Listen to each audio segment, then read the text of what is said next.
ನಮಸ್ಕಾರ. ಆರೋಗ್ಯವೇ ಭಾಗ್ಯ ವಿಶೇಷ ಕಾರ್ಯಕ್ರಮಕ್ಕೆ ಸ್ವಾಗತ. ನಾನು ಮಧು ನಾಗೇಶ್. ಎಸ್ ವೀಕ್ಷಕರೇ, ನಮ್ಮ ಇವತ್ತಿನ ಈ ಕಾರ್ಯಕ್ರಮದಲ್ಲಿ ಕ್ಯಾನ್ಸರ್ ಬಗ್ಗೆ ಮಾತಾಡೋಣ. ಕ್ಯಾನ್ಸರ್ ಅಂದಿದ ತಕ್ಷಣ ಎಲ್ಲರಲ್ಲೂ ಕೂಡ ಥಟ್ಟಂತ ಭಯ ಶುರುವಾಗ್ಬಿಡುತ್ತೆ. ಬಟ್ ಆ ಭಯ ಬೇಡ. ಕ್ಯಾನ್ಸರ್ ಅಂದರೆ ಏನು, ಕ್ಯಾನ್ಸರ್ ಯಾಕೆ ಬರುತ್ತೆ, ಅದರಿಂದ ದೂರ ಇರೋದು ಹೇಗೆ, ಬಂದ ನಂತರ ನಾವು ಯಾವ ರೀತಿ ಫೈಟ್ ಮಾಡಬೇಕು, ಮುಂಜಾಗ್ರತಾ ಕ್ರಮಗಳನ್ನು ತೆಗೆದುಕೊಳ್ಬೇಕು ಅನ್ನೋದರ ಕುರಿತಾಗಿ ಇವತ್ತಿನ ನಮ್ಮ ಈ ಕಾರ್ಯಕ್ರಮದಲ್ಲಿ ನಾವು ಮಾತನಾಡೋಣ. ಎಸ್, ನನ್ನ ಜೊತೆ ಈ ಎಲ್ಲ ಮಾಹಿತಿಗಳಿಗೆ ಸಂಪೂರ್ಣ ವಿವರವನ್ನು ನೀಡೋದಕ್ಕೆ ನಾರಾಯಣ ತಜ್ಞ ವೈದ್ಯರು, ನಾರಾಯಣ ಹೆಲ್ತ್ ಕೇರ್ನ ಕ್ಯಾನ್ಸರ್ ತಜ್ಞ ವೈದ್ಯರಿದ್ದಾರೆ. ಮೊದಲಿಗೆ ನಾನು ಅವರನ್ನು ಕಾರ್ಯಕ್ರಮಕ್ಕೆ ವೆಲ್ಕಮ್ ಮಾಡ್ಕೊಳ್ತೇನೆ. ನನ್ನ ಜೊತೆ ಇದ್ದಾರೆ ಡಾಕ್ಟರ್ ಸ್ವರತಿಕಾ ಮಜುಮ್ದಾರ್ ಅವರು. ಮೇಡಮ್, ಕಾರ್ಯಕ್ರಮಕ್ಕೆ ಆತ್ಮೀಯ ಸ್ವಾಗತ. ನಮಸ್ಕಾರ. ಹಾಗೆ ಡಾಕ್ಟರ್ ಕಣ್ಮಣಿ ಕೂಡ ಇದ್ದಾರೆ. ಮೇಡಮ್, ನಿಮಗೂ ಕಾರ್ಯಕ್ರಮಕ್ಕೆ ಆತ್ಮೀಯ ಸ್ವಾಗತ. ಹಾಗೆ ಡಾಕ್ಟರ್ ವಿಜೇತಾ ಅವರಿದ್ದಾರೆ. ಮೇಡಮ್, ನಿಮಗೂ ಕಾರ್ಯಕ್ರಮಕ್ಕೆ ಆತ್ಮೀಯ ಸ್ವಾಗತ. ನಮಸ್ಕಾರ. ಎಸ್, ಮೊದಲೇದಾಗಿ ನಾನು ಸ್ವರತಿಕಾ ಮೇಡಮ್ ಹತ್ರನೇ ಕೇಳ್ತೇನೆ. ಮೇಡಮ್, ಕ್ಯಾನ್ಸರ್, ನಾನು ಹೇಳ್ತಾ ಇದ್ದೆ, ಕ್ಯಾನ್ಸರ್ ಅಂದ ತಕ್ಷಣ ಜನಕ್ಕೆ ಪಟ್ಟಂತ ಭಯಾನೇ ಶುರುವಾಗೋದು. ಅಯ್ಯೋ ಕ್ಯಾನ್ಸರ್, ಅದು ಫಸ್ಟ್ ಸ್ಟೇಜ್ ಇದ್ರೂ ಪರವಾಗಿಲ್ಲ, ಬಟ್ ಕ್ಯಾನ್ಸರ್ ಅಂದ ತಕ್ಷಣ ಸಾವು, ಈ ರೀತಿ ಜನ ಯೋಚನೆ ಮಾಡಿಬಿಡ್ತಾರೆ. ಸೊ ಮೊದಲೇದಾಗಿ ಈ ಕ್ಯಾನ್ಸರ್ ಅಂದರೆ ಏನು, ಯಾಕೆ ಬರುತ್ತೆ, ಇದರ ಕಾಸಸ್ ಕುರಿತಾಗಿ ತಿಳಿಸ್ಕೊಡಿ. ಖಂಡಿತ. ಸೊ ಕ್ಯಾನ್ಸರ್ ಒಂದು ಬಾಡಿನಲ್ಲಿ ರೋಗಿ, ಆಯಿತಾ. ಅದು ನಮ್ಮ ಬಾಡಿನಲ್ಲಿ ಎಲ್ಲ ಸೆಲ್ಸ್ ಅಂತ ಬಿಲ್ಡಿಂಗ್ ಬ್ಲಾಕ್ಸ್ಗೆ ನಾವು ಸೆಲ್ಸ್ ಅಂತೀವಿ. ಆ ಸೆಲ್ಸ್ನ ಒಂದು ಕಂಟ್ರೋಲ್ ಇಲ್ಲಾದರೆ ಗ್ರೋ ಆಗುತ್ತೆ. ಈ ಅನ್ಕಂಟ್ರೋಲ್ಡ್ ಗ್ರೋತ್ ಆಫ್ ಸೆಲ್ಸ್ ಅಂತ ನಾವು ಕ್ಯಾನ್ಸರ್ ಅಂತ ಹೇಳ್ತೀವಿ. ಅದು ಯಾವ ಜಾಗದಲ್ಲಿ ಶುರು ಆಗುತ್ತೆ ಅದು ನೋಡಿ ನಾವು ಅದಕ್ಕೆ ಹೆಸರಿಡ್ತೀವಿ. ಈಗ ಲಿವರಿಂದ ಶುರು ಆದರೆ ಅದು ಲಿವರ್ ಕ್ಯಾನ್ಸರು, ಲಂಗಿಂದ ಶುರು ಆದರೆ ಲಂಗ್ ಕ್ಯಾನ್ಸರು, ಶ್ವಾಸಕೋಶದ್ದು. ಎಸ್ಪೆಷಲಿ ಸ್ತ್ರೀಗಳಿಗೆ ಸ್ತನದಿಂದ ಶುರು ಆದರೆ ಅದು ಬ್ರೆಸ್ಟ್ ಕ್ಯಾನ್ಸರು. ಆ ರೀತಿ ಅದಕ್ಕೆ ಹೆಸರಿಡ್ತೀವಿ. ಹೌದು. ಸೊ ಅದು ಏನಕ್ಕಾಗತ್ತೆ, ಯಾಕಾಗತ್ತೆ ಅಂತ ಅದು ಬಗ್ಗೆ ಸ್ವಲ್ಪ ಮಾತಾಡ್ತೀನಿ. ಈಗ 2 ಟೈಪ್ ಆಫ್ ರಿಸ್ಕ್ ಫ್ಯಾಕ್ಟರ್ಸ್ ಇರುತ್ತೆ. ಒಂದು ಅಂತೀವಿ ನಾವು ಮಾಡಿಫೈಯಬಲ್ ರಿಸ್ಕ್ ಫ್ಯಾಕ್ಟರ್ಸ್. ಮಾಡಿಫೈಯಬಲ್ ಅಂದರೆ ನಾವು ಅದು ಚೇಂಜ್ ಮಾಡ್ಕೋಬೋದು, ಅದು ಬಿಹೇವಿಯರ್ನ ನಾವು ಸುಧಾರಿಸ್ಕೋಬೋದು. ಈಗ ಸ್ಮೋಕಿಂಗ್, ಬೀಡಿ ಸೇರಿಸೋದು, ತಂಬಾಕುನ ಬಾಯಿನಲ್ಲಿ ಇಡೋದು, ಮತ್ತು ಡ್ರಿಂಕಿಂಗ್ ಹೆವಿಯಾಗಿ ಮಾಡೋದು, ಮತ್ತು high risk behaviour, just physical inactivity, unhealthy lifestyle, ಜಾಸ್ತಿ ರೆಡ್ ಮೀಟ್ ತಿನ್ನೋದು, ಇದು ಎಲ್ಲ ಮಾಡಿಫೈಯಬಲ್ ರಿಸ್ಕ್ ಫ್ಯಾಕ್ಟರ್ಸ್. ಯಾಕಂದರೆ ನಾವು ಇದೆಲ್ಲ ಸ್ಟಾಪ್ ಮಾಡಿದ್ರೆ, ನಮ್ಮ ಬಿಹೇವಿಯರ್ನ ಚೇಂಜ್ ಮಾಡಿದ್ರೆ ರಿಸ್ಕ್ ಆಫ್ ಕ್ಯಾನ್ಸರ್ ಖಂಡಿತ ಕಡಿಮೆ ಆಗುತ್ತೆ. ಇನ್ನೊಂದು ನಾನ್ ಮಾಡಿಫೈಯಬಲ್ ರಿಸ್ಕ್ ಫ್ಯಾಕ್ಟರ್ಸ್, ಅದನ್ನು ನಾವು ಚೇಂಜ್ ಮಾಡೋಕ್ಕಾಗೋದಿಲ್ಲ ಅಲ್ವಾ. ಸೊ ಒಂದು ಅಂದರೆ ನಮ್ಮದು ವಯಸ್ಸು ಜಾಸ್ತಿ ಆಗಾಗಿ ನಮ್ಮದು ಕ್ಯಾನ್ಸರ್ನು ರಿಸ್ಕ್ ಬೆಳೆಯುತ್ತೆ. ಯಾಕಂದರೆ ಬಾಡಿನಲ್ಲಿ ಇಮ್ಯುನಿಟಿ ಕಡಿಮೆ ಆಗುತ್ತೆ, ಅದರಿಂದ ಒಂದು ರಿಸ್ಕ್ ಜಾಸ್ತಿ ಆಗಿಬಿಡುತ್ತೆ. ಎರಡನೇದು ನಮ್ಮದು ಈಗ ಜೆಂಡರ್ ಅಂತೀವಿ. ಜೆಂಡರ್ ಅಂದರೆ ಗಂಡಸರಿಗೆ ಪ್ರಾಸ್ಟೇಟ್ ಕ್ಯಾನ್ಸರ್ ಬರೋದು ರಿಸ್ಕ್ ಹೆಚ್ಚಿಗಿರುತ್ತೆ. ಈಗ ಲೇಡೀಸ್ಗೆ ಬ್ರೆಸ್ಟ್ ಕ್ಯಾನ್ಸರ್ ಬರೋದು ರಿಸ್ಕ್ ಹೆಚ್ಚಿಗಿರುತ್ತೆ. ಹಾಗೆ ನಮ್ಮದು ಅದು ಜೆಂಡರ್ನು ನಾವು ಚೇಂಜ್ ಮಾಡೋಕ್ಕಾಗೋದಿಲ್ಲ. ಮೂರನೇದು ನಮ್ಮದು ಜೀನ್ಸು. ನಮ್ಮ ವಂಶದಲ್ಲಿ ಕ್ಯಾನ್ಸರ್ದು ರಿಸ್ಕ್ ಒಂದು ಇರುತ್ತೆ. ಈಗ ನಮ್ಮ ತಾಯಿ, ನಮ್ಮ ತಂದೆ, ಇಲ್ಲ ನಮ್ಮ ಫ್ಯಾಮ್ಲಿನಲ್ಲಿ ಜಾಸ್ತಿ ಜನ ಕ್ಯಾನ್ಸರ್ ಇದ್ದರೆ ನಮಗೂ ಒಂದು ರೀತಿ ಕ್ಯಾನ್ಸರ್ ಬರೋದು ರಿಸ್ಕ್ ಹೆಚ್ಚಿಗೆ ಇರ್ಬೋದು. ನಾಲ್ಕನೇದು ಇಮ್ಯುನಿಟಿ ಡಿಸೀಸಸ್. ಈಗ HIV ಇರಲಿ, ಈಗ ನಮಗೆ ಬೇರೆ ಟ್ರಾನ್ಸ್ಪ್ಲಾಂಟ್ ಆಗಿದೆ, ಕಿಡ್ನಿ ಟ್ರಾನ್ಸ್ಪ್ಲಾಂಟ್ ಆಗಿದೆ, ಲಿವರ್ ಟ್ರಾನ್ಸ್ಪ್ಲಾಂಟ್ ಆಗಿದೆ, ಯಾವ ಕಾರಣದಲ್ಲಿ ನಮ್ಮದು ಇಮ್ಯುನಿಟಿ ಕಡಿಮೆ ಆದರೆ ದಟ್ ಈಸ್ ಆಲ್ಸೋ ಒಂದು ರಿಸ್ಕ್ ಫ್ಯಾಕ್ಟರ್. ಬಟ್ ಅದನ್ನು ನಾವು ಚೇಂಜ್ ಮಾಡೋಕ್ಕೆ ಆಗೋದಿಲ್ಲ. ಸೊ ಈ ಥರ ನಮ್ಮ 2 ರಿಸ್ಕ್ ಫ್ಯಾಕ್ಟರ್ಸ್ ಇರುತ್ತೆ. ಬಟ್ 100% ಇದು ಬಂದರೆ, ಇದು ಈಗ ನಾವು ಸ್ಮೋಕಿಂಗ್ ಮಾಡಿದರೆ ಕ್ಯಾನ್ಸರ್ 100% ಬರುತ್ತಂತನೂ ಹೇಳೋಕ್ಕಾಗೋದಿಲ್ಲ. ಯಾಕಂದರೆ ಇಷ್ಟು ಜನ ಇದ್ದಾರೆ, ಅವ್ರಿಗೆ ಏನೂ ಬ್ಯಾಡ್ ಹ್ಯಾಬಿಟ್ಸ್ನೇ ಇರೋದಿಲ್ಲ, ಆದ್ರೂ ಅವ್ರಿಗೆ ಕ್ಯಾನ್ಸರ್ ಬರುತ್ತೆ. ಸೊ ಅವರು ತುಂಬ ಕೇಳ್ತಾರೆ, ನಾನು ಏನು ಮಾಡಿಲ್ಲ, ನನಗೆ ಯಾಕೆ ಬಂತು ಅಂತ. ಬಟ್ ಆ ಥರ 90% ಜನಗೆ ನಮ್ಗೆ ಆನ್ಸರ್ನೇ ಕೊಡೋಕ್ಕಾಗಲ್ಲ, ಯಾಕೆ ನಿಮಗೆ ಬಂತು ಅಂತ. ಸೊ ಇದೂ ಒಂದು ರೀತಿ ನಮ್ಮದು ಒಂದು ಪ್ರೀಡಿಸ್ಪೋಸಿಷನ್ ಇರುತ್ತೆ. ಸೊ ಕಾಸ್ ಇರಲ್ಲ, ರೀಸನ್ ಇರಲ್ಲ, ಬಟ್ ಒಂದು ಟೆಂಡೆನ್ಸಿ ಇರುತ್ತೆ ಈ ಕ್ಯಾನ್ಸರ್ ಕಾಯಿಲೆ ಬರೋಕೆ. ಈಗ ನಮ್ಮದು ದೇಶದಲ್ಲಿ ಕೆಲವೊಂದು ಕ್ಯಾನ್ಸರ್ ತುಂಬ ಯೂನಿಕ್ ಇರುತ್ತೆ. ಈಗ ನಮ್ಮದು ನಾರ್ತ್ ಈಸ್ಟ್ ಇಂಡಿಯಾ ನೋಡಿದರೆ, ಇಲ್ಲ ಹಳ್ಳಿ ಕಡೆ ಜಾಸ್ತಿ ಅವರು ತಂಬಾಕು ಬಾಯಿನಲ್ಲಿ ಇಟ್ಕೋತಾರೆ. ಸೊ ಜಾಸ್ತಿ ಜನಗೆ ಟಂಗ್ ಕ್ಯಾನ್ಸರ್, ಇಲ್ಲ ಚೀಕ್ಸ್ದು ಕ್ಯಾನ್ಸರ್ ತುಂಬ ಬರುತ್ತೆ, ಯಾಕಂದರೆ ಅಲ್ಲೇ ಇಟ್ಕೋತಾರೆ. ಇನ್ನೊಂದು ಬ್ರೆಸ್ಟ್ ಕ್ಯಾನ್ಸರ್. ನಮ್ಮದು ಅರ್ಬನ್ ವಿಮೆನ್, ಈಗ ಜಾಸ್ತಿ ಜನ ನಾವು ಅರ್ಬನೈಸೇಷನ್ ಆಗ್ತೀವಿ, ಫಿಸಿಕಲಿ ಇನ್ಯಾಕ್ಟಿವ್ ಆಗ್ತೀವಿ, ಡಯಾಬಿಟೀಸ್, ಹೈಪರ್ ಟೆನ್ಷನು ಒಂದು ರೀತಿ ರಿಸ್ಕ್ ಫ್ಯಾಕ್ಟರ್ ಇರುತ್ತೆ ಇದಕ್ಕೆ, ಒಬಿಸಿಟಿ ಎಲ್ಲ. ಸೊ ಇದರಿಂದ ರಿಸ್ಕ್ ಫ್ಯಾಕ್ಟರ್, ಬ್ರೆಸ್ಟ್ ಕ್ಯಾನ್ಸರ್ದು ರಿಸ್ಕ್ ಫ್ಯಾಕ್ಟರ್ ರಿಸ್ಕ್ ಜಾಸ್ತಿ ಆಗ್ತಾ ಇದೆ. ಬಟ್ ಮೋಸ್ಟ್ ಕಾಮನ್ ಕ್ಯಾನ್ಸರ್ ನಮ್ಮದು ಓವರ್ ಆಲ್ ಅಂತ ನೋಡಿದ್ರೆ ಶ್ವಾಸಕೋಶ ಕ್ಯಾನ್ಸರ್ ಅಂದರೆ ಲಂಗ್ ಕ್ಯಾನ್ಸರ್. ಈ ಲಂಗ್ ಕ್ಯಾನ್ಸರ್ ಸ್ಮೋಕಿಂಗಿಂದ ಬರುತ್ತೆ, ಇಲ್ಲ ಇಂಡೋರ್ ಔಟ್ಡೋರ್ ಪೊಲ್ಯೂಷನ್ ಎಕ್ಸ್ಪೋಜರ್, ಈಗ ಫ್ಯಾಕ್ಟ್ರಿನಲ್ಲಿ ಫ್ಯೂಮ್ಸ್ ಬಂದಿರೋದ್ರಿಂದ ಎಕ್ಸ್ಪೋಜರಿಂದನೂ ಬರ್ಬೋದು. ಸೊ ಲಂಗ್ ಕ್ಯಾನ್ಸರ್, ಬಾಯಿನಲ್ಲಿ ಇರೋದು ಕ್ಯಾನ್ಸರ್, ಬ್ರೆಸ್ಟ್ ಕ್ಯಾನ್ಸರ್, ಹೊಟ್ಟೆ ಕ್ಯಾನ್ಸರ್ ಎಲ್ಲ ತುಂಬ ಕಾಮನ್. ಮುಂಚೆ ತುಂಬ ಕಾಮನ್ ಇತ್ತು, ಈಗ ಸಕ್ಸಸ್ಫುಲ್ ಹೈಜೀನ್ ಮತ್ತು ವ್ಯಾಕ್ಸಿನೇಷನ್ಸ್ ಬಂದಿರೋದ್ರಿಂದ ಕಡಿಮೆ ಆಗೋದು ಕ್ಯಾನ್ಸರ್ ನಮ್ಮ ದೇಶದಲ್ಲಿ ಸರ್ವೈಕಲ್ ಕ್ಯಾನ್ಸರ್ ಅಂತ. ಅದು ಬಗ್ಗೆ ನಾವು ಸ್ವಲ್ಪ ಮುಂದೆನೂ ಮಾತಾಡೋಣ. ಓಕೆ, ಇನ್ನು ವಿಜೇತಾ ಮೇಡಮ್ ಆಲ್ರೆಡಿ ಮೇಡಮ್ ತಿಳಿಸ್ಕೊಡ್ತಾ ಇದ್ರು ಕಾಮನ್ ಕ್ಯಾನ್ಸರ್ಸ್ ಎಲ್ಲ ಯಾವ್ಯಾವು ಅಂತ. ಸೊ ಇತ್ತೀಚಿನ ದಿನಗಳಲ್ಲಿ ಹೆಚ್ಚಾಗಿ ಜನರಲ್ಲಿ ಯಾವ್ಯಾವ ಟೈಪ್ ಆಫ್ ಕ್ಯಾನ್ಸರ್ ಕಂಡು ಬರ್ತಾ ಇದೆ, ಹಾಗೆ ಅದರ ಸಿಂಪ್ಟಮ್ಸ್ ಕುರಿತಾಗಿ ನೀವು ತಿಳಿಸ್ಕೊಡಿ. ಸೊ ಈಗ ಮೋಸ್ಟ್ ಕಾಮನ್ ಕ್ಯಾನ್ಸರ್ ಅಂತ ತಗೊಂಡ್ರೆ ಹೆಂಗಸರಲ್ಲಿ ಬೇರೆ ಥರ ಇರುತ್ತೆ ಮತ್ತು ಗಂಡಸರಲ್ಲಿ ಬೇರೆ ಥರ ಟೈಪ್ ಇರುತ್ತೆ. ಸೊ ಹೆಂಗಸರಲ್ಲಿ ಮಾತಾಡಬೇಕಾದ್ರೆ ಮೇಡಮ್ ಹೇಳ್ದಂಗೆ ಡಾಕ್ಟರ್ ಸ್ವರಾಧಿಕಾ ಅವರು ಸ್ತನದ ಕ್ಯಾನ್ಸರ್ ತುಂಬ ಕಾಮನ್ ಇತ್ತೀಚಿನ ಬ್ರೆಸ್ಟ್ ಕ್ಯಾನ್ಸರ್. ಸ್ವಲ್ಪ ವರ್ಷಗಳ ಹಿಂದೆ ಹೋಗಿದ್ದಿದ್ರೆ ಗರ್ಭಕೋಶದ ಕಂಠದ ಕ್ಯಾನ್ಸರ್ ಅಂದರೆ cervical cancer was more common. Okay, ಒಂದು ವಾರ್ಡಲ್ಲಿ ಹೋದರೆ ಸುಮಾರು ಜನ ಸರ್ವೈಕಲ್ ಕ್ಯಾನ್ಸರ್ ಪೇಷಂಟ್ಸೇ ಇರ್ತಿದ್ರು. ಈಗ ಕಡಿಮೆ ಅಂತ ಅಲ್ಲ, ಸ್ವಲ್ಪ ಕಡಿಮೆ ಇದೆ, but breast cancer has kind of overtaken ಇದು. ನಂತರ ಗರ್ಭಕೋಶದ cancer, uterine cancers are also rising. So ಇದು ಅಂತಂದರೆ ಮಹಿಳೆಯರಲ್ಲಿ ತುಂಬ ಕಾಮನ್ ಇದೆ. ಮತ್ತು ಗರ್ಭಕೋಶದ ಕಂಠದ ಕ್ಯಾನ್ಸರ್, ಸರ್ವೈಕಲ್ ಕ್ಯಾನ್ಸರ್. ಸೊ ಇದರಲ್ಲಿ ಹೇಗೆ ಕಾಣಿಸ್ಕೊಳ್ತದೆ ಅಂತಂದರೆ ಸಿಂಪ್ಟಮ್ಸ್ ಎಲ್ಲ ಸ್ವಲ್ಪ ಕಾಮನ್ ಆಗಿ ಅಂತಂದರೆ ಅಬ್ನಾರ್ಮಲ್ ಬ್ಲೀಡಿಂಗ್. ಓಕೆ, ಸೊ ಈಗ ಲೈಂಗಿಕ ಸಂಭೋಗದ ನಂತರ ಬರೋ ಬ್ಲೀಡಿಂಗ್ ಆಗೋದು, ಅಥವಾ ಬಿಳಿ ಮುಟ್ಟು ಪಾಸ್ ಆಗ್ತಾ ಇರೋದು. ಸೊ ಇದೆಲ್ಲ some of the common symptoms of uterine cancer and cervical cancer. So breast ಕ್ಯಾನ್ಸರನ್ನ ನಮಗೆ ಅಂತಂದರೆ ಜನರಲ್ ಆಗಿ ಮಹಿಳೆಗೆ ತನ್ನ ಫಿಂಗರ್ಸಲ್ಲೇ ಮುಟ್ಟಿಕೊಂಡಾಗ ಗೊತ್ತಾಗ್ತದೆ, ಗಂಟು ಥರ ಸಿಗೋದು, ಇದೆಲ್ಲ ಸಿಂಪ್ಟಮ್ಸ್ ಇರ್ತದೆ. ಮತ್ತು ಇದು ಬಿಟ್ಟರೆ ನೆಕ್ಸ್ಟ್ ಬರೋದು ಓವೇರಿಯನ್ ಕ್ಯಾನ್ಸರ್ಸ್ ಅಂತಂದರೆ ಅಂಡಾಶಯ, ಓವರಿ ಅಂತ ಹೇಳ್ತಾರಲ್ಲ ಹೆಣ್ಮಕ್ಳಲ್ಲಿ. ಹಾಗೆ ಕೆಮ್ಮಿದಾಗ ಬ್ಲಡ್ ಬರೋದು, ಮತ್ತು ವೆಯ್ಟ್ ಕಡಿಮೆ ಆಗ್ತಾ ಇರೋದು, ಇದೆಲ್ಲ ಕಾಮನ್ ಸಿಂಪ್ಟಮ್ಸ್. ವೆಯ್ಟ್ ಕಡಿಮೆ ಆಗೋದು, ಹಸಿವು ಅಷ್ಟು ಆಗೋದಿಲ್ಲ. ಸೊ ಇದೆಲ್ಲ ಲಂಗ್ ಕ್ಯಾನ್ಸರ್ ಸಿಂಪ್ಟಮ್ಸ್.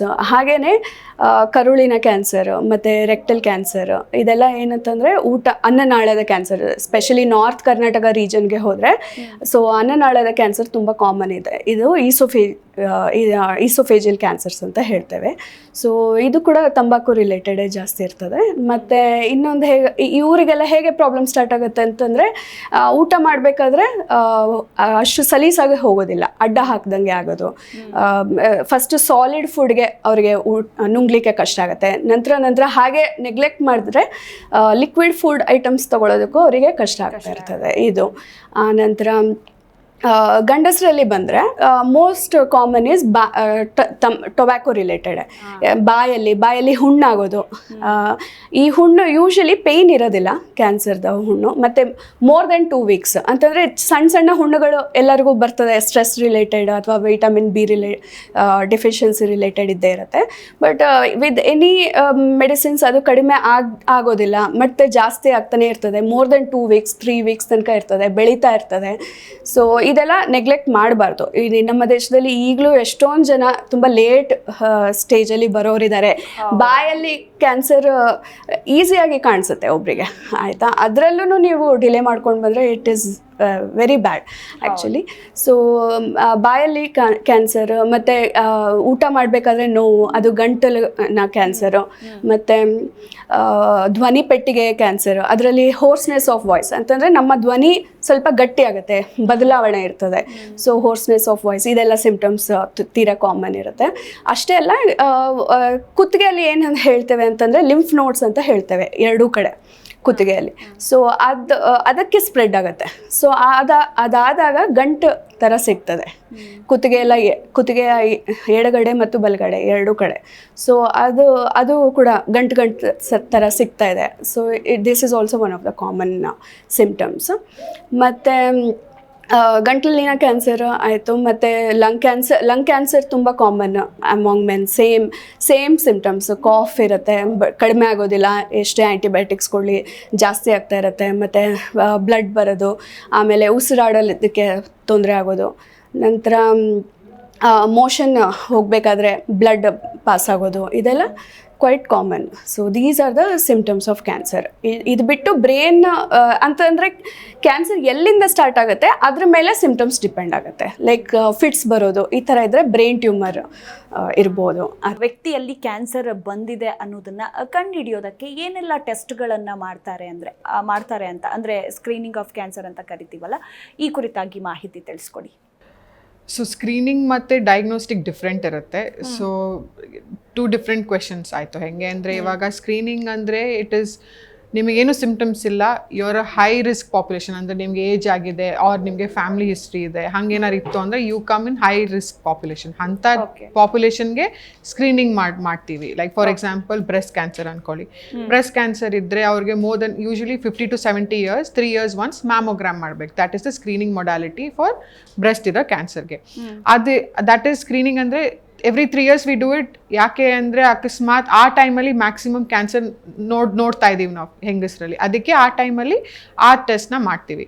ಬಟ್ ನೀವು ಡಯಾಗ್ನೋಸ್ಟಿಕ್ ಪರ್ಪಸ್ ಕೇಳಿದ್ರೆ, ಇವಾಗ ನಿಮ್ಗೆ ಆಲ್ರೆಡಿ ನಿಮಗೆ ಫಾರ್ ಎಕ್ಸಾಂಪಲ್ ಗಂಟಿದೆ ಬ್ರೆಸ್ಟಲ್ಲಿ, ಅದನ್ನು ನೀವು ಇವಾಗ ಹೆಂಗೆ ತೋರಿಸ್ಕೋಬೇಕು, ಮುಂದೆ ಹೆಂಗೆ ಏನು ಮಾಡಬೇಕು ಅಂದರೆ first you have to get a physical examination. ಅಂದರೆ ಡಾಕ್ಟರ್ ಹತ್ರ ಪರೀಕ್ಷೆ ಮಾಡಿಸ್ಕೋಬೇಕು. ಬಿಕಾಸ್ ಆ ಗಂಟು ಕ್ಯಾನ್ಸರು ಇರ್ಬೋದು, ನಾನ್ ಕ್ಯಾನ್ಸರಸ್ ಗಂಟು ಇರ್ಬೋದು. ತುಂಬ ನಾರ್ಮಲ್ ಬಿನೈನ್ ಗಂಟ್ಸ್ ಇರ್ತವೆ ವಿಚ್ ಆರ್ ನಾಟ್ ಕ್ಯಾನ್ಸರ್, ಅಂದರೆ ಜಸ್ಟ್ ಗಂಟು ಇರ್ತವೆ, ಹಾರ್ಮೋನ್ ಗಡ್ಡೆ ಇರ್ಬೋದು, ಏನಾರೇ ಇರ್ಬೋದು. ಸೊ ಹಂಗೇನಾರು ಗಂಟು ಏನಾರು ಬಂತು ಅಂದರೆ first diagnostic purpose is you have to come to doctor first doctor ಹತ್ರ ಹೋಗಿ ಪರೀಕ್ಷೆ ಮಾಡ್ಕೊಳ್ಳಿ. ಆಮೇಲೆ ಅದನ್ನು 100% ಡಯಾಗ್ನೋಸ್ಟಿಕ್ ಮಾಡೋಕ್ಕೆ there are 3 ways. It is clinical examination, biopsy and further test. So biopsy ಅಂದರೆ ಏನು, ಕ್ಲಿನಿಕಲ್ ಎಕ್ಸಾಮಿನೇಷನ್ ಮಾಡಾದ್ಮೇಲೆ, ಇವಾಗ ನಾನು ಡಾಕ್ಟರ್ ನಾವು ನೋಡಾದ್ಮೇಲೆ ನಿಮಗೆ ಇವಾಗ ಗಂಟು ಸಿಕ್ತು, ಇವಾಗ ನನಗೆ ಅನಿಸುತ್ತೆ ಇಲ್ಲಪ್ಪ ಸಸ್ಪಿಷಿಯಸ್ ಆಗಿದೆ, it could be something worrying ಅಂತ ಹೇಳಿದ್ರೆ, how to see what it is ಅಂದರೆ first what we do for especially breast cancer is there are 2 modalities. ಒಂದು ಅಲ್ಟ್ರಾಸೌಂಡ್, ಒಂದು mammogram. According to age we do that. If the patient is younger than 40 yearsಗಿಂತ ಕಡಿಮೆ ಇತ್ತು ವಯಸ್ಸು ಅಂದರೆ ultrasound ಮಾಡ್ತೀವಿ. Because ಅವ್ರದ್ದು ಡೆನ್ಸ್ ಬ್ರೆಸ್ಟ್ ಇರುತ್ತೆ, ಜಾಸ್ತಿ ಮಾಂಸಖಂಡ ಇರುತ್ತೆ, ಜಾಸ್ತಿ ಲಾಬ್ಯೂಲ್ಸ್ ಅಂತೀವಿ ನಾವು ಅದರಲ್ಲಿ. So they are not fatty, they are more dense breast. But ಅದೇ 40 years ಮೇಲೆ ಪೇಷಂಟ್ ಯಾರು ಬಂತು ಅಂದರೆ ಅವರಿಗೆ ಜಾಸ್ತಿ ಮ್ಯಾಮೋಗ್ರಾಮ್ ಮಾಡ್ತೀವಿ. Because mammogram is more sensitive, because ಅದು ಫ್ಯಾಟಿ ಬ್ರೆಸ್ಟಲ್ಲಿ it is more sensitive. So ಹಾಗಾಗಿ ಅದರಲ್ಲಿ ನಮಗೆ ಮತ್ತು ಅದರಲ್ಲೂ ನಮಗೆ ಕ್ಲಾಸಿಫಿಕೇಶನ್ ಪ್ರಕಾರ ಹೈ ಸಸ್ಪಿಷಿಯಸ್ ಅಂತ ಬಂತು ಆ ಗಂಟು ಅಂದರೆ ಆವಾಗ ಒಂದು ಬಯೋಪ್ಸಿ ಮಾಡಬೇಕು. ಮುಂಚೆ ಬರೀ FNSC ಅಂತ ಮಾಡ್ತಾ ಇದ್ವಿ. FNSC ಅಂದರೆ ಸೂಜಿ ಪರೀಕ್ಷೆಯಲ್ಲಿ ಬರೀ ಸೆಲ್ಸ್ ಬರುತ್ತೆ, ಆದರೂ it is only 70% sensitivity rate. So ಅದು 70% ಅಷ್ಟೇ ಹೇಳುತ್ತೆ ನಿಮಗೆ ಏನಂತ. ಅದರಲ್ಲೂ you can tell whether it is cancer or not. But ನಿಮಗೆ ಮೋರ್ ದನ್ 90% ಬೇಕು ಅಂದರೆ ಇವಾಗ ಏನು ಮಾಡ್ತಾ ಇದ್ದೀವಿ ಅಂದರೆ ಟ್ರೂ ಕಟ್ ಬಾಪ್ಸಿ ಅಂತಾರೆ, ಕೋನಿಡಲ್ ಬಾಪ್ಸಿ ಅಂತಾರೆ. ಅದೇನು ಮಾಡುತ್ತೆ ಅಂದರೆ ಇಟ್ಸ್ ಅ ಬಿಗರ್ ನೀಡಲ್, ಸ್ವಲ್ಪ ದೊಡ್ಡ ನೀಡಲ್ ಇರುತ್ತೆ, ಹೋಲ್ ಚಂಕ್ನಾನೇ ತಗೊಳ್ತೀವಿ, ಸ್ವಲ್ಪ ಚಂಕ್ನ, ಅದು ಫುಲ್ ಆ ಗಂಟಲ್ಲಿ ಒಂದು ಸ್ವಲ್ಪ ಟಿಶ್ಯೂ ತೊಗೊಂಡ್ಬಿಟ್ಟು ಟೆಸ್ಟ್ ಮಾಡ್ತೀವಿ. ಅದರಲ್ಲಿ ನಮಗೆ 100% ಆರ್ ಅಟ್ಲೀಸ್ಟ್ 95% ಮೇಲೆ ಗೊತ್ತಾಗೇ ಆಗುತ್ತೆ ಏನು ಕ್ಯಾನ್ಸರು, ಯಾವ ಥರ cancer, what type of cancer. ಆಮೇಲೆ ಅದ್ರಲ್ಲಿ ಮತ್ತೆ ಫರ್ದರ್ ಟೆಸ್ಟ್ ಕೂಡ ಮಾಡ್ಬೋದು. ಸೊ ಅದೆಲ್ಲ ಆದಮೇಲೆ ಅದು once we get to know that yes ಇವಾಗ ಕ್ಯಾನ್ಸರ್ ಇದೆ 100% ಕನ್ಫರ್ಮ್ ಆಗಿದೆ ಬಯೋಪ್ಸಿಯಲ್ಲಿ ಅಂದರೆ, ಡಿಪೆಂಡಿಂಗ್ ಆನ್ ಅವ್ರದ್ದು ಅದರ್ ಸಿಮ್ಟಮ್ಸ್. ಇವಾಗ ಗಂಟು ಚಿಕ್ಕದಿತ್ತು, ಅವ್ರದ್ದು ಸಿಮ್ಟಮ್ಸಲ್ಲಿ ಬೇರೆದೇನೂ ಸಿಮ್ಟಮ್ ಇಲ್ಲ. ಫಾರ್ ಎಕ್ಸಾಂಪಲ್ ಇಫ್ ಪೇಷಂಟ್ ಬರುತ್ತೆ, ಗಂಟು ಇದೆ, ನಮ್ಮ ಬೆನ್ನೋವು ಇದೆ, ಕೆಮ್ಮು ಬರ್ತಾ ಇದೆ ಡಾಕ್ಟರ್ ಅಂದರೆ ಮೇ ಬಿ ಹರಡಿರ್ಬೋದು ಅಂತ ಒಂದು ಸಂಭಾವನೆ ಇರುತ್ತೆ. ಸೊ ಹಂಗೇನಾರು ಸಿಮ್ಟಮ್ಸ್ ಬಂತು ಅಂದರೆ then we have to stage the patient. Staging ಅಂದರೆ ಇವಾಗ ಅಲ್ಲಿಂದ ಬೇರೆ ಕಡೆ ಎಲ್ಲಾರ ಹೋಗಿದೆಯಾ ಅಂತ ನೋಡೋದು. ಅದು ಯಾವ ಟೆಸ್ಟ್ ಮಾಡ್ತೀವಿ ಅಂದರೆ CT ಸ್ಕ್ಯಾನ್ ಮಾಡಬೇಕು. CT ಸ್ಕ್ಯಾನ್ ಆಫ್ ಲಂಗ್, ಶ್ವಾಸಕೋಶ, CT scan of abdomen, because ಲಿವರಲ್ಲಿ ಹೋಗೋದು, ಲಂಗ್ ಅಲ್ಲಿಂದ ಸ್ಪ್ರೆಡ್ ಆಗೋದು ಲಂಗ್ಸ್ಗೆ, ಬೋನ್ಸ್ಗೆ, ಲಿವರ್ಗೆ, those are common sites to spread. So ಆ ಕಾಮನ್ ಸೈಟ್ಸ್ನ ನಾವು CT ಸ್ಕ್ಯಾನ್ ಮಾಡಿಕೊಂಡು ಇಲ್ಲಾಂದರೆ PET ಸ್ಕ್ಯಾನ್ ಮಾಡಿಕೊಂಡು depending on what we are thinking ಅದನ್ನು ನೋಡ್ಕೊಳ್ತೀವಿ. ಅದರಲ್ಲಿ ಅಕಸ್ಮಾತ್ ಸ್ಪ್ರೆಡ್ ಬಂತು ಅಂದರೆ then we accordingly we treat the cases. So every cancer ನೀವು ಇವಾಗ ಸ್ಪ್ರೆಡ್ ಇದೆ, ಕ್ಯಾನ್ಸರ್ ಇದೆ, ಸತ್ತೋಗ್ತೀವಿ ಅಂತ ಭಯ ಪಡೋ ಥರ ಏನೂ ವಿಷಯ ಇಲ್ಲ. ಕ್ಯಾನ್ಸರ್ ಇವಾಗ ತುಂಬ ಅರ್ಲಿ ಸ್ಟೇಜಸಲ್ಲೂ ಕಂಡುಹಿಡಿತಿದ್ವಿ. ಆಮೇಲೆ ಅರ್ಲಿ ಸ್ಟೇಜಸಲ್ಲಿ ಸ್ಟೇಜ್ 3 ತನಕನೂ ಕ್ಯೂರಿಟಿ ರೇಟ್ ಇದೆ. You can cure the cancer if the patient comes in stage 3, which is what is stage 3 ಅಂದರೆ ಹರಡಿಲ್ಲ. ಎಲ್ಲಿದೆ ಅಲ್ಲೇ ಇದೆ. ಫಾರ್ ಎಕ್ಸಾಂಪಲ್ ಬ್ರೆಸ್ಟ್ ಅಂದರೆ ಅಲ್ಲೇ ಗಡ್ಡೆ ಇದೆ, ಅಲ್ಲಷ್ಟೇ ಇದೆ, ಬೇರೆ ಕಡೆ ಎಲ್ಲೂ ಹರಡಿಲ್ಲ. ಲಂಗ್ ಅಂದರೆ ಲಂಗಲ್ಲೇ ಇದೆ, ಎಲ್ಲೂ ಹರಡಿಲ್ಲ. ಲಿವರ್ ಅಂದರೆ ಲಿವರಲ್ಲೇ ಇದೆ, ಎಲ್ಲೂ ಹರಡಿಲ್ಲ. ಹಾಗೆ ಟ್ರೀಟ್ಮೆಂಟ್ ಇಸ್ ವೆರಿ ಗುಡ್. ಅಂಥ ಕ್ಯಾನ್ಸರ್ಗಳಲ್ಲಿ ನೀವು ಚೆನ್ನಾಗಿ ಟ್ರೀಟ್ಮೆಂಟ್ ಕೊಡ್ಬೋದು. ಕೀಮೊಥೆರಪಿ ಇದೆ, ಸರ್ಜರಿ ಇದೆ, many modalities. So in that way you can cure cancer these days. ಮುಂಚೆ ಟೈಮಲ್ಲಿ ಎಲ್ಲರೂ ಅನ್ಕೊಳ್ತಾ ಇದ್ರು, ಹಬ್ಬ ಕ್ಯಾನ್ಸರ್ ಬಂತು ಮುಗೀತು ನನ್ನ ಜೀವನ, ಇನ್ನೊಂದು ಕಪಲ್ ಆಫ್ ಇಯರ್ಸ್ ಅಲ್ಲಿ ಸತ್ತೋಗ್ತೀವಿ ಅಂತ. ಯಾರು ಸಾಕಷ್ಟು ಜನ ಹಂಗೆ ಮುಂದೆ ಬರೋದು ಇಲ್ಲ. ಎಷ್ಟೊಂದ್ ಜನ ಹಳ್ಳಿಯವರು ಅನ್ಕೊಳ್ತಾರೆ, ಇದೇನೋ ಗಂಟು ಕ್ಯಾನ್ಸರ್ ಬಂತು, ನಾನು ಇನ್ನೇ ತೀರೋಗ್ತೀನಿ, ಮುಂದೆ ಎಲ್ಲ ನಮ್ ಕೆಲಸ ಮುಗಿಸ್ಕೊಂಡು ಮುಗಿಸೋಣ ಅಂತ they feel. But it is wrong. Until stage 3 we have very very good treatment. So definitely ಹಂಗೇನಿದ್ರು ಪ್ಲೀಸ್ ಬರಬೇಕು, ತೋರಿಸ್ಕೋಬೇಕು, ಪರೀಕ್ಷೆಗಳು ಮಾಡಿಸ್ಕೋಬೇಕು, ಟೆಸ್ಟ್ ಮಾಡಬೇಕು. ಕರೆಕ್ಟಾಗಿ ಟ್ರೀಟ್ಮೆಂಟ್ ತೊಗೊಂಡ್ರೆ ಡೆಫಿನೆಟ್ ಕ್ಯೂರ್ ಆಗುತ್ತೆ. ಈವನ್ ಸ್ಟೇಜ್ 3 ತನಕನೂ ಕೂಡ ಕ್ಯೂರ್ ರೇಟ್ ಚೆನ್ನಾಗಿದೆ. ಸ್ಟೇಜ್ 4 ಅಂದಲ್ಲಿ ಅಂಥ ವಿಷಯದಲ್ಲಿ it's not that immediate death ಆಗುತ್ತೆ ಅಂತೆಲ್ಲ. But with all this treatment ನೀವು ಅವ್ರದ್ದು ಲೈಫ್ ಸ್ಪ್ಯಾನ್ ಅಂತಾರಲ್ಲ, 10 years down the line, 20 years down, you can extend their ಲೈಫ್ನ ಅವ್ರದ್ದು ನಾವು ಇನ್ನೂ ಹೆಚ್ಚಿಗೆ ಮಾಡ್ಬೋದು. ಅವ್ರನ್ನ ಅಟ್ಲೀಸ್ಟ್ ಇರೋ ತನಕ ಅಟ್ಲೀಸ್ಟ್ ಅವ್ರಿಗೆ ಕಂಫರ್ಟೇಬಲ್ ಲೈಫ್ ಕೊಡ್ಬೋದು. So in that way again treatment is again very good in different type of cancers. So ಹಾಗಾಗಿ different type of cancers different ಇರುತ್ತೆ.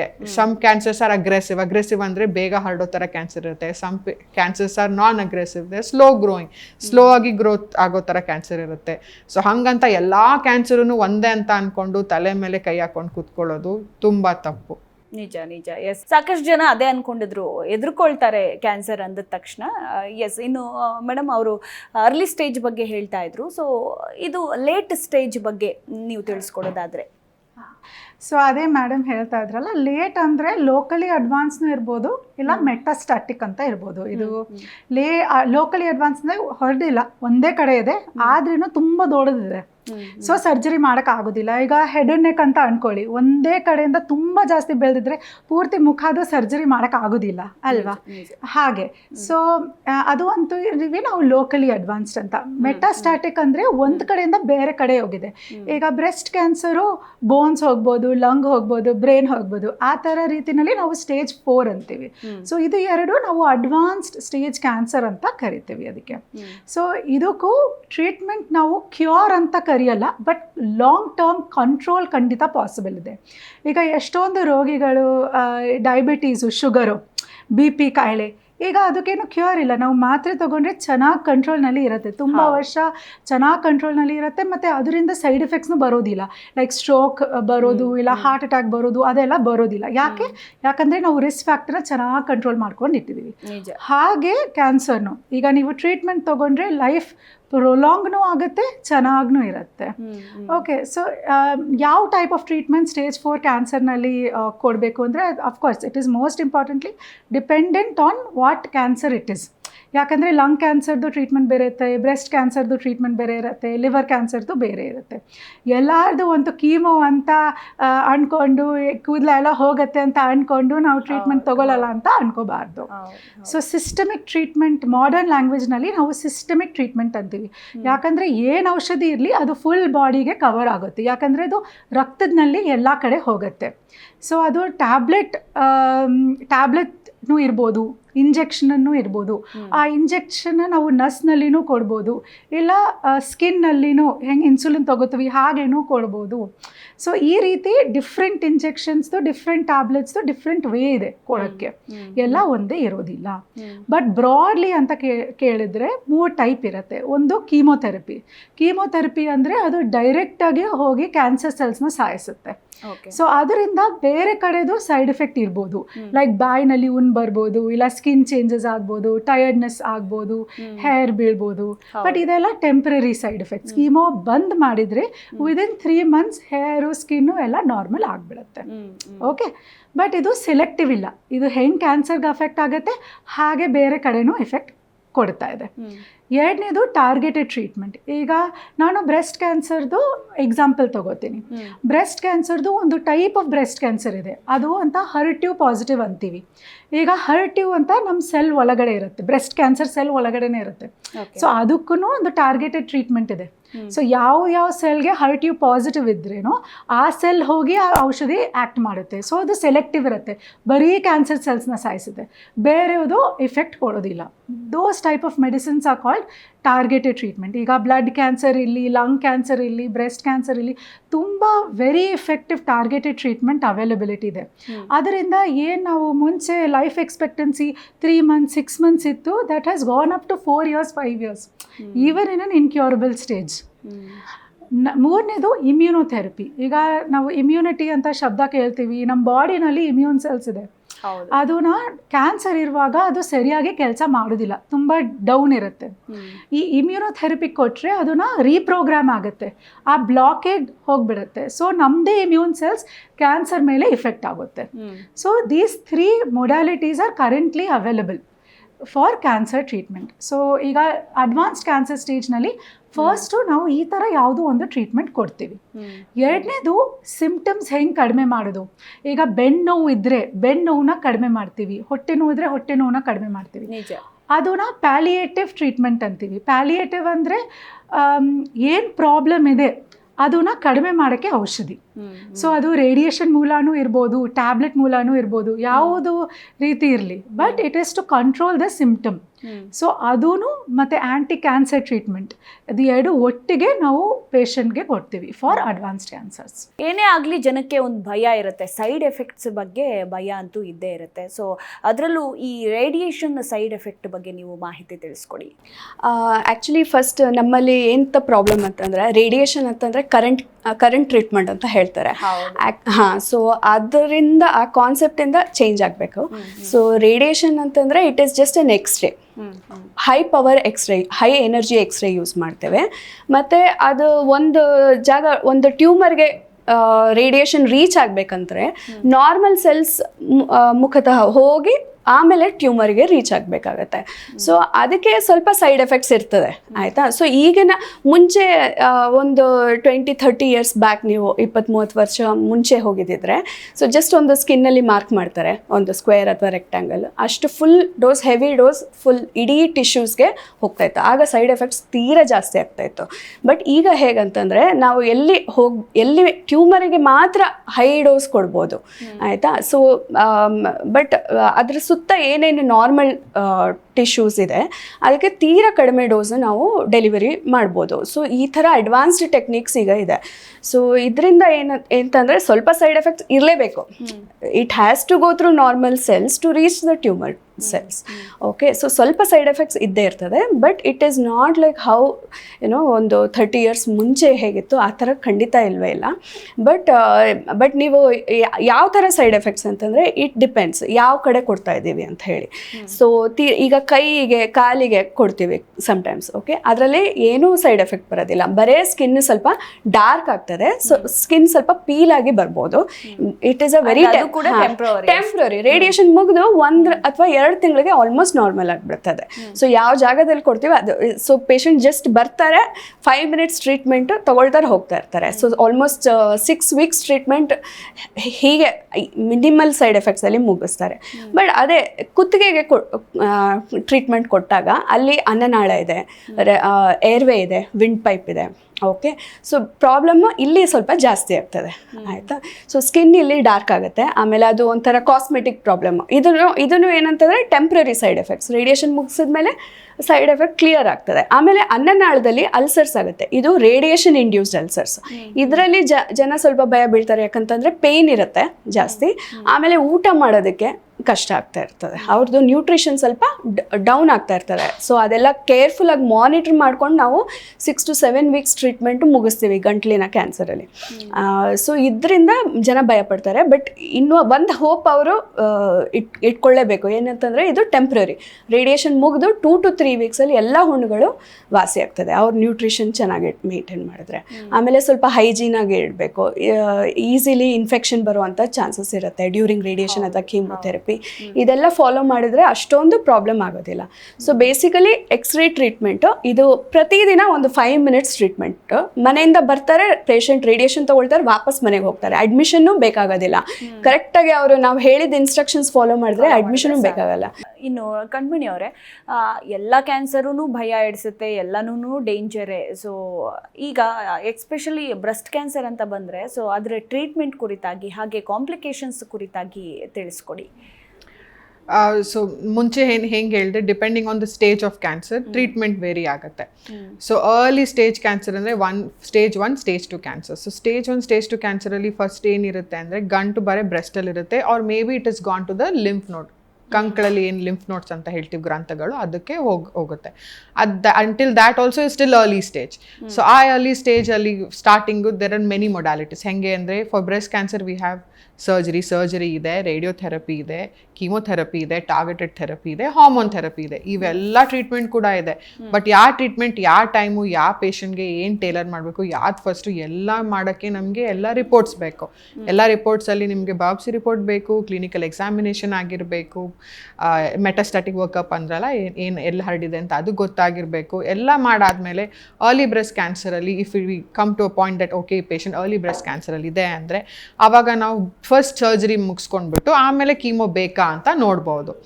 ಓಕೆ, ಆಮೇಲೆ ರೇಡಿಯೋಥೆರಪಿ ಹೆಂಗೆ ಬೇಕಾ ಅಂತ ನೋಡ್ಬೋದು. ಹಾಗೆ ಆಮೇಲೆ ಮತ್ತೇನು ಟ್ರೀಟ್ಮೆಂಟ್ ಬೇಕಾ ಅಂತ, ಬಿಕಾಸ್ ಆಫ್ಟರ್ ವಿ ರಿಮೂವ್ ಅದು ಕ್ಯಾನ್ಸರ್ನ ಗಡ್ಡೆ ತೆಗೆದಾದ್ಮೇಲೆ ಗೊತ್ತಾಗುತ್ತೆ ನಮಗೆ ಎಷ್ಟಿದೆ, ಇಲ್ಲಿ ಗ್ರಂಥದಲ್ಲಿ ಎಷ್ಟಿತ್ತು ಏನು ಅಂತ. ಆವಾಗ ಫೈನಲ್ ಆಗಿ ಸ್ಟೇಜ್ ಗೊತ್ತಾಗುತ್ತೆ, ಅದ್ರ ಮೂಲಕ ಎಡಿಷ್ನಲ್ ಟ್ರೀಟ್ಮೆಂಟ್ ಆ್ಯಡ್ ಮಾಡ್ಬೋದು.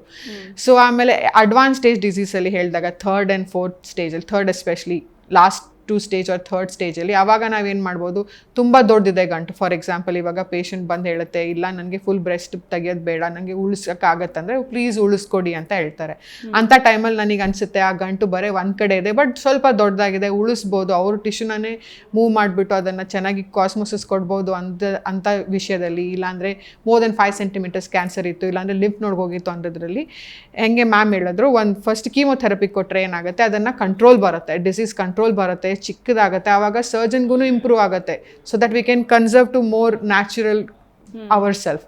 ಸೊ ಹಾಗಾಗಿ ಅವಾಗ ಚಿಕ್ಕದಾಯಿತು ಅಂದ್ರಲ್ಲಿ 1 ಗಂಟು 7 centimeters ಇದ್ದಿದ್ದು 3 centimeters ಆಯಿತು ಅಂದರೆ ಅವಾಗ ಚಿಕ್ಕ ಸರ್ಜರಿ ಮಾಡ್ಬೋದು. ಚಿಕ್ಕ ಸರ್ಜರಿ ಮಾಡಿ ಅದು ನಾರ್ಮಲ್ ಬ್ರೆಸ್ಟ್ನ ರಿಸ್ಟೋರು ಮಾಡ್ಬೋದು.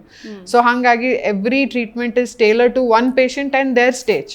ಸೊ ಸ್ಟೇಜ್ ಪ್ರಕಾರ ಪೇಷಂಟ್ ಪ್ರಕಾರ ಟೇಲರ್ ಮಾಡ್ತೀವಿ.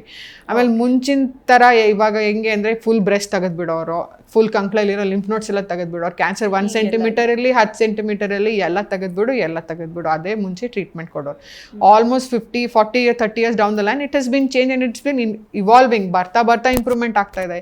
ಹಿಂಗೆ ಇಂಪ್ರೂವ್ಮೆಂಟ್ ಆಗ್ತಾ ಇದೆ ಅಂದರೆ ಬರೀ ಒಂದು ಬಾಬ್ಸಿಯಲ್ಲೇ ಕ್ಯಾನ್ಸರ್ ತೆಗಿತಾ ಇದ್ದಾರೆ, ಸರ್ಜರಿನೂ ಬೇಕಾಗ್ತಾ ಇಲ್ಲ. ಬಟ್ ಅದನ್ನ ಟ್ರಯಲ್ಸಲ್ಲಿದೆ, ಇನ್ನು ಚಿಕಿತ್ಸೆಗಳಲ್ಲೆಲ್ಲ ಟ್ರೈ ಮಾಡ್ತಾ ಇದ್ದಾರೆ. ಬಟ್ ಇವಾಗ ಅದು ನಮ್ದ್ರಲ್ಲಿ ಏನು ಬಂದಿದೆ ಅಂದರೆ, ಇವಾಗೇನು ಹೊಸದು ಬಂದಿದೆ ಅಂದರೆ we don't have to remove the breast. ನಾವು ಬ್ರೆಸ್ಟ್ನ ಉಳಿಸ್ಬೋದು, ಬಟ್ ಬ್ರೆಸ್ಟ್ನ ಉಳಿಸ್ಬೇಕು ಅಂದರೆ ರೇಡಿಯೋಥೆರಪಿ ಮಾತ್ರ ಕೊಡಲೇಬೇಕು. ಇವಾಗ ಮ್ಯಾಮ್ ಹೆಂಗೆ ಹೇಳಿದ್ರು, ಬೇರೆ ಕಡೆ ಎಲ್ಲರ ಸೆಲ್ಸ್ ಇರ್ಬೋದು, ಅದಕ್ಕೆ ನಾವು ರೇಡಿಯೋಥೆರಪಿ ಕೊಡ್ಬೋದು. Thank you so much. 3 ಜನಕ್ಕೂ ಕೂಡ ನಿಮ್ಮಿಂದ ಸಾಕಷ್ಟು ಜನಕ್ಕೆ ಕ್ಯಾನ್ಸರ್ ಬಗ್ಗೆ ಮಾಹಿತಿ ಇರಬಹುದು. ಆ್ಯಂಡ್ ಕೊಂಚ ಏನು ಭಯ ಪಡ್ತಾ ಇದ್ರು, ಇನ್ಮೇಲೆ ಅದು ಸ್ವಲ್ಪ ಕಡಿಮೆ ಆಗುತ್ತೆ ಅಂತ ಐ ಹೋಪ್ ನಾನು ಅನ್ಕೋತೀನಿ. Thank you so much. ವೀಕ್ಷಕರೇ, ನೋಡಿದ್ರಲ್ಲ, ಇದಾಗಿತ್ತು ಇವತ್ತಿನ ಆರೋಗ್ಯವೇ ಭಾಗ್ಯ ವಿಶೇಷ. ನೋಡ್ತಾ ಇರಿ ಜೀ ಕನ್ನಡ ನ್ಯೂಸ್, ಸತ್ಯವೇ ಸುದ್ದಿಯ ಜೀವಾಳ.